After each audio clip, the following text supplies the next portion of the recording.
Hi, this is Father Robert. This is video number 5 in my series in support of the LGBT community, with a special message to the transgender community and transgender youth.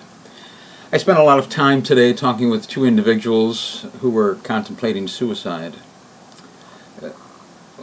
Gosh, we've got to come to a stop to this.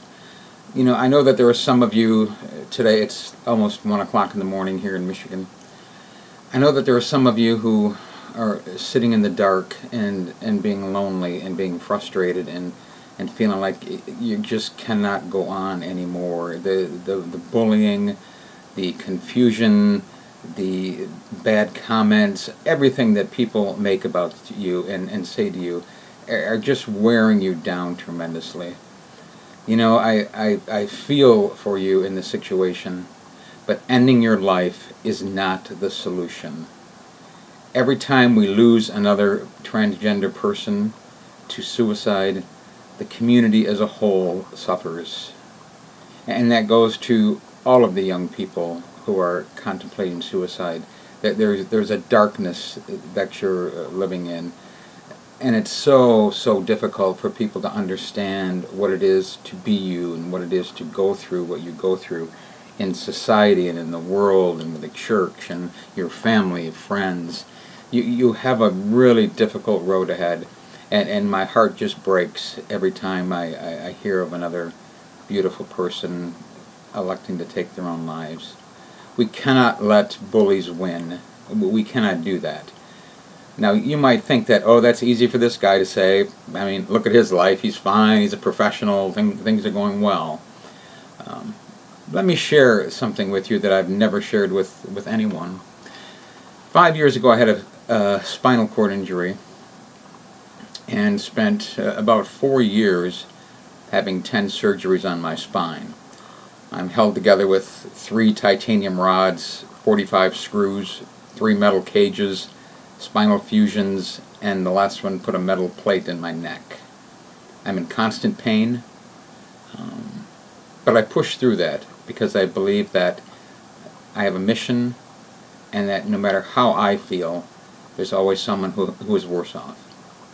But the point I want to make to you is this. About 2 years ago, I had a major surgery.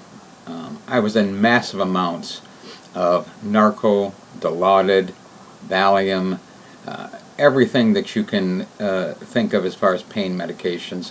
They just have loaded me up with those to try to decrease the pain, and none of it worked. None of it worked, except it made me stupid. I don't need any help with that. So I remember one night of saying, it was dark, it was winter, it was cold out, I hadn't slept in a couple of days, and I thought, you know, I'm old. I just cannot do this anymore. I can't handle this pain and stuff.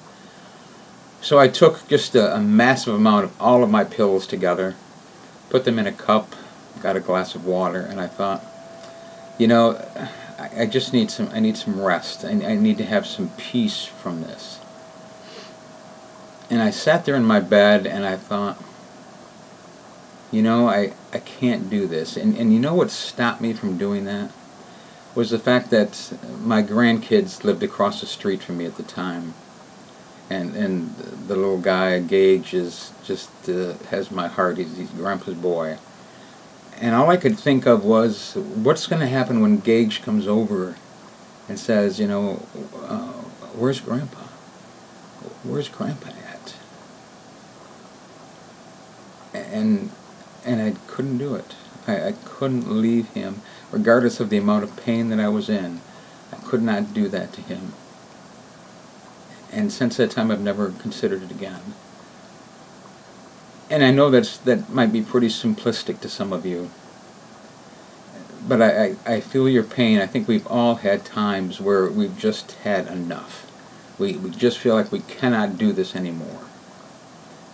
But there's another day. There is tomorrow. And I want you to call a helpline. Call the Trevor Project. Call the any kind of helpline, community mental health in your area. Look for support on Facebook. There are just tremendous groups on Facebook. that I'm amazed at how wonderful the community is, and how they're there to help everybody. So when the darkness comes and the pain, and you think that you just cannot do this anymore, you're so sick and tired of being bullied, you're so tired of having to people misgender you, use the wrong pronouns, you're just so tired of it, you just want to scream. Hang on. Reach out for help. Don't take your own life. Let's band together. Let's not let these bullies win. We can do this. We can overcome whatever it is. We can be a light to each other. We can shine.